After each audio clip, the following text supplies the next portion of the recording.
Hello everyone and welcome into the Gatemen Pregame Show here on the Gatemen Baseball Network. It's the Chatham Anglers in town in Spillane once again tonight to take on your Gatemen. Alongside me as always is JD Raucci and Henrique DaMour. I'm Cameron Stuart.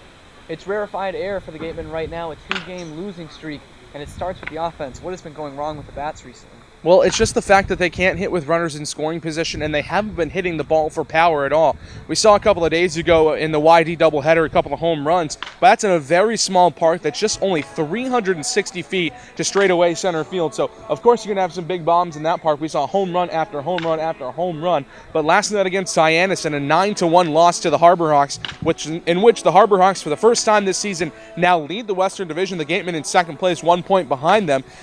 12 hits for both teams, but the run differential was crazy considering how close or exactly how even the hits were. It was really that the Harbor Hawks were able to hit with runners in scoring position, and they hit with power. 2 home runs, one for Matthew Barefoot and one for Pedro Pages yesterday. Meanwhile, the Gatemen only a couple of extra base hits on the day and only one RBI, an RBI double from Austin Shenton. And Shenton continues to perform, continues to rake, but now it's time for the rest of the Gatemen lineup to kind of pick up the slack and start getting into the rhythm of things, because we really haven't seen that this season. Yesterday we saw Brian Packard pick up an extra base hit. He can rake, as we all know. He can hit the ball a long way, but he really hasn't hit it as well as he did at ECU this season. He hit for a lot of power. He hit for a great slugging percentage, but he's only got 1 home run, 1 triple, 1 double on the season, or 2 doubles, on the season. So I need to see a little bit more from him moving forward. And but Drew Millis also an extra base hit yesterday, his first extra base hit of the day. So there were some positive signs coming out of that Hyannis game in terms of offense.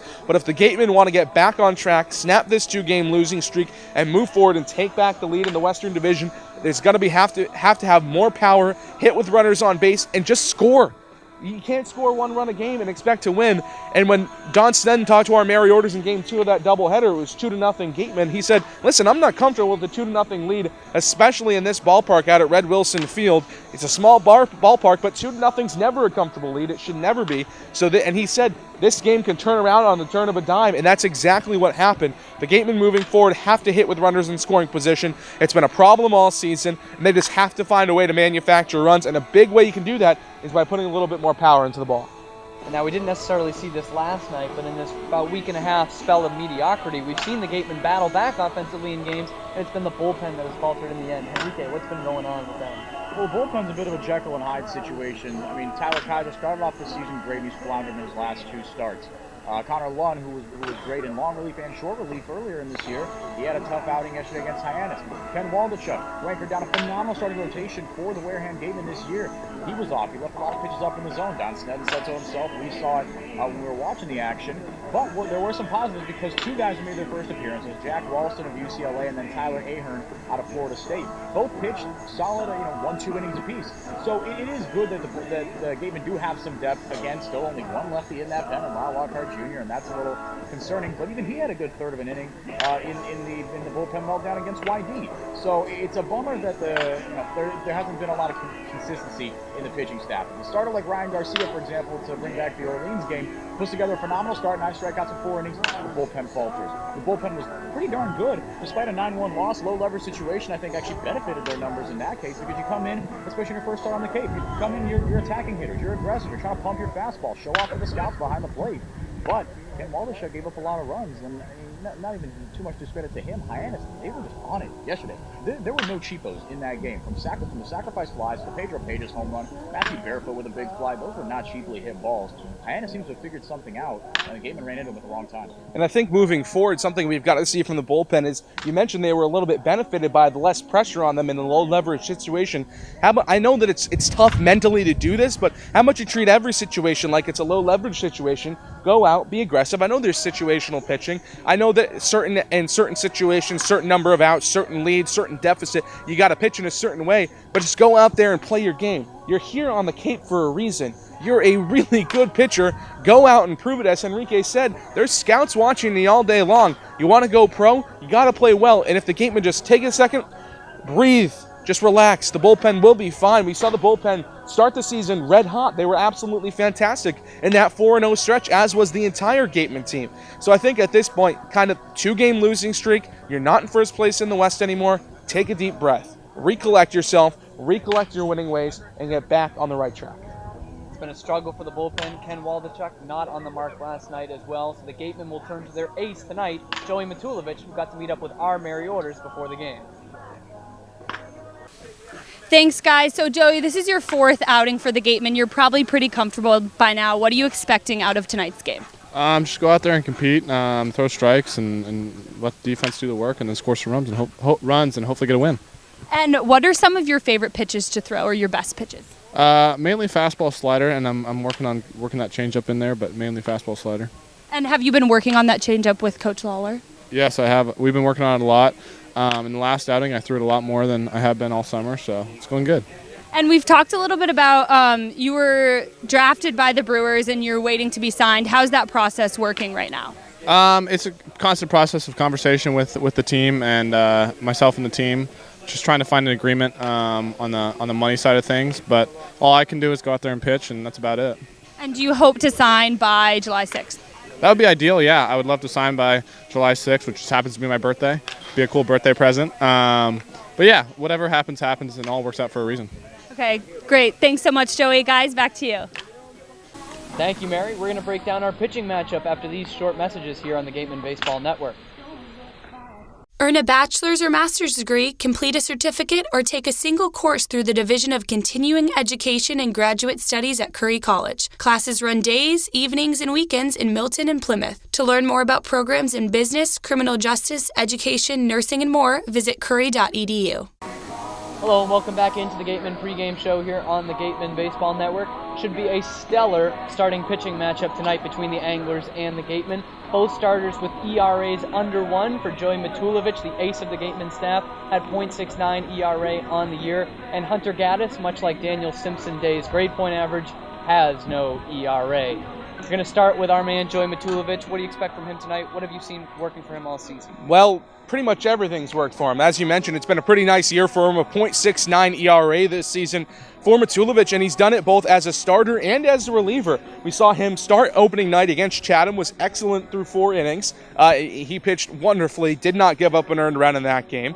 And then we had another start in between, and then how about last week?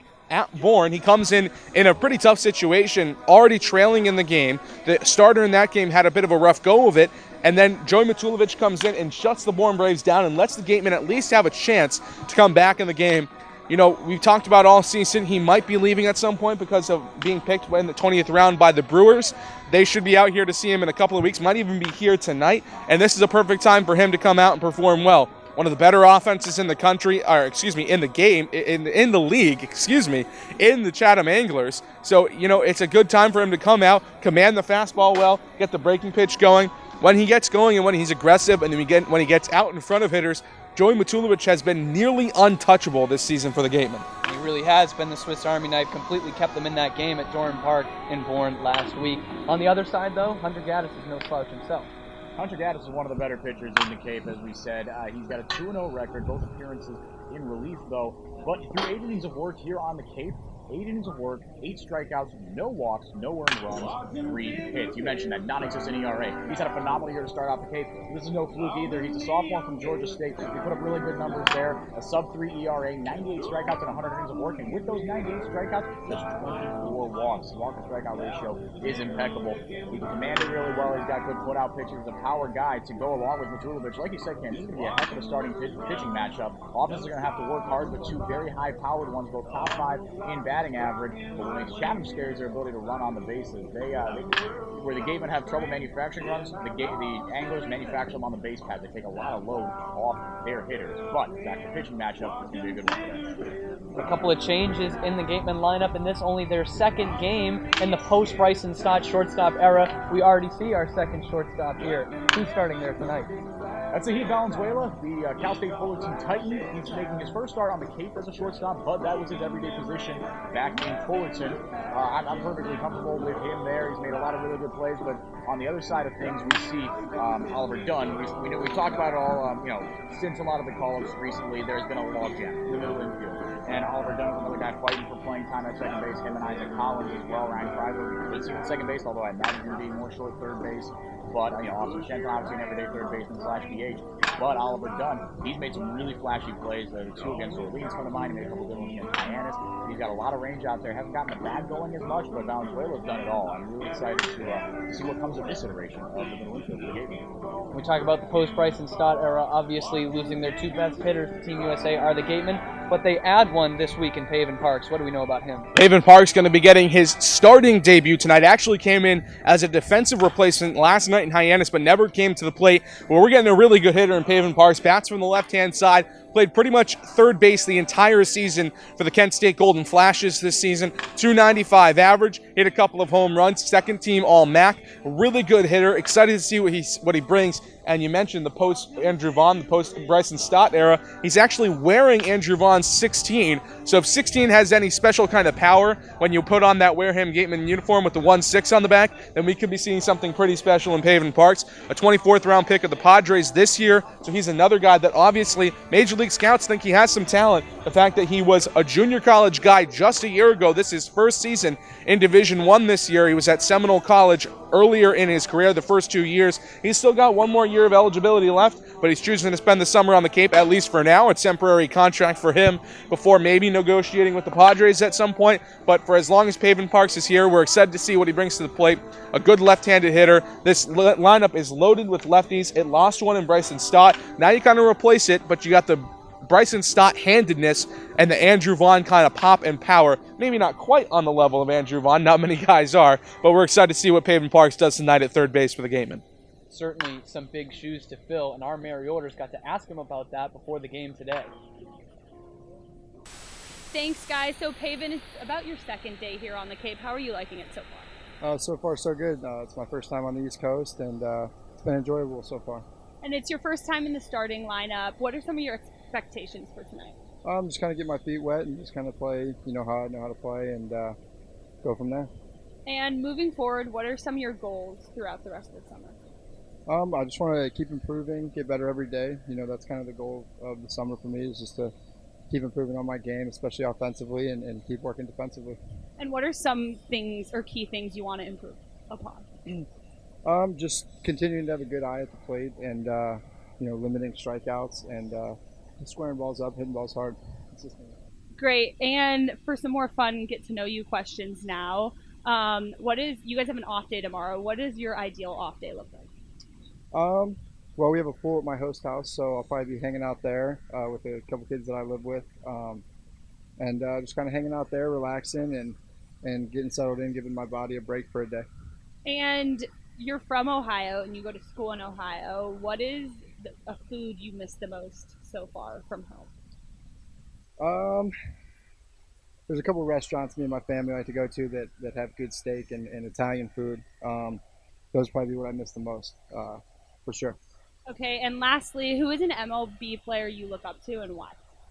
I really like Josh Donaldson. I think he brings a lot of fire to the game. He gets some criticism, but I think brings a lot of positivity and good things to the game. Great. Thanks so much, Pavin. After the break, we have more from the Gatemen Pregame Show. Gatemen Baseball is officially sponsored by Robertson's GMC, the truck professionals. Located on Cranberry Highway in Wareham, Robertson's GMC. We are professional grade. Generations for life. Welcome back in once again alongside me, JD Raucci and Henrique DaMour. Gentlemen, 2-game losing streak for the Gatemen. They've hit a rut in the season, out of first place for the first time all year. Big game tonight, hosting the Chatham Anglers. They've only lost one game at home this year, the second game of the doubleheader to Orleans. What are they going to have to do tonight to get off the schneid and break that 2-game losing streak? Well, I think it starts with, the starter. Joey Matulovich has to be good tonight for the Gatemen.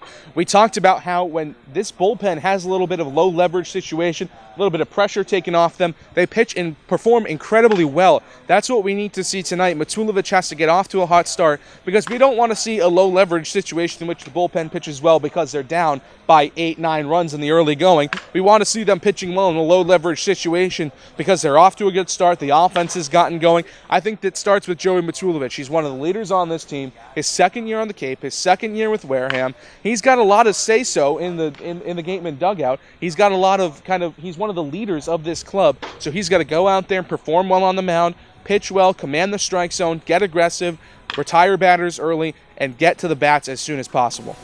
Henrique, what say you? What does Wareham need to do tonight? On the offensive side of things, I want to see the Gatemen, the new baby Gatemen, continue their streaks of hot first days on the Cape. Zahid Valenzuela had himself a heck of a first day. The two guys from UCLA, Ryan Kreidler and Jeremy Idens, they combined for something like 6 hits and 5 RBIs their first days on the Cape. Couple long doubles for Idens. So I'm looking for Pavin Parks to have a big day. Put a charge into a couple of balls. You mentioned how he has just a couple of home runs, but a 300 hitter. But a 300 hitter, a hard hit ball to a certain part of the park is an extra base hit, no matter how little muscle you have on you. I'm excited for Parks to come on the scene, hopefully have a good debut as the Gatemen have done this year. And like you said, it's going to be a bit of a revolving door for these next couple of days, figuring out a more stable starting lineup in the post-Team USA era. But where to cement his spot is for him to have a great day. I'm excited for that. You're going to have one multi-hit guy, and I think that's going to be Pavin Parks. So you heard it, the gospel according to JD and Henrique, what the Gatemen need to do better tonight. Joey Matulovich, the newbies, are what's going to get the Gatemen back on track. We'll have that game for you. Gatemen and Anglers right here on the Gatemen Baseball Network.